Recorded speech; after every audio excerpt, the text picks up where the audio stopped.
road through Kiyotaki Forest lies in silence now, though locals still swear they hear the wind pleading not to be followed. It used to be a shortcut for drivers leaving Kyoto until the accidents began. Cars discovered empty, engines running, radios whispering static like trapped voices. They called it coincidence. They called it nerves. They stopped calling after the 5th disappearance. I was a documentary student when I chose to film there, chasing stories about haunted tunnels for my graduation project. Locals warned me, never look at your reflection inside. Never stop if the light turns red.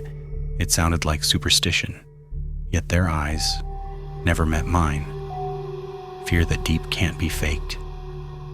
The tunnel's mouth yawned like a wound in the mountain. Concrete, slick with moss.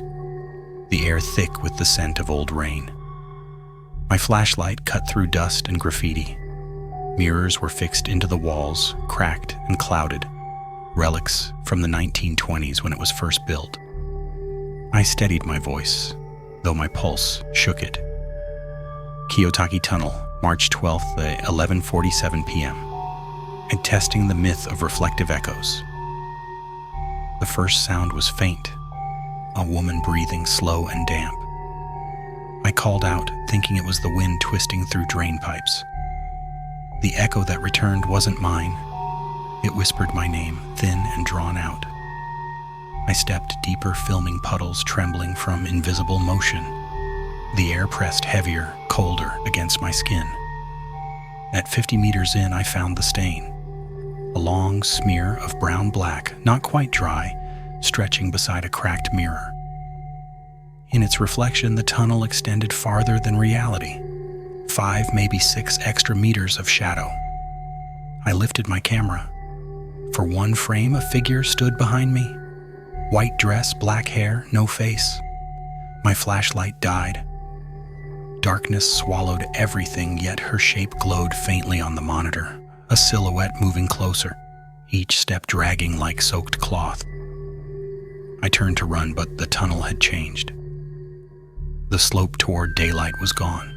The air reeked of rust and river mud. I ran anyway, my breath breaking, the whisper following faster now, words shaping through the dark.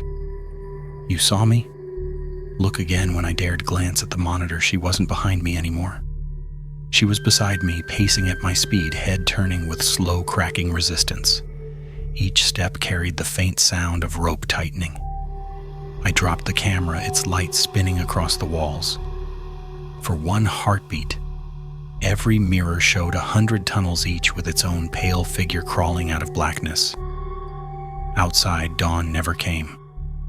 My watch still read 11:47 p.m. My phone displayed the same frozen time. The forest beyond looked unchanged but dead. No wind, no insects, no motion. Only the reflection of my terrified face in a puddle until it blinked. Legend says the Kiyotaki Tunnel was built with soil taken from mass graves of plague victims. Laborers died during construction, their bodies sealed within the walls. Locals whisper that at night, those spirits slide through the mirrors, seeking faces to replace their own. I once called it poetic nonsense. Now I knew the mirrors weren't meant for reflection, they were thresholds. I reached what I thought was the exit. The light ahead was warm, sunlight spilling in, but the air tasted wrong, sweet, stagnant. Outside stood another forest, same trees, same moss, but every leaf shimmered under a thin film of red dust. My car waited with its door open, headlights on, or I ran toward it shouting for help.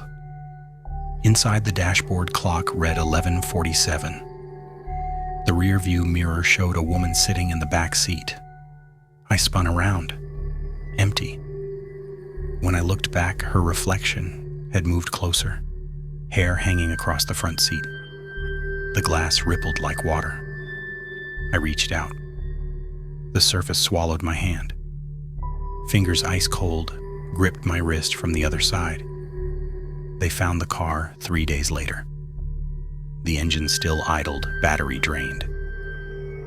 The camera's footage ended mid-breath, the final frame showing the tunnel's mouth closing like an eye.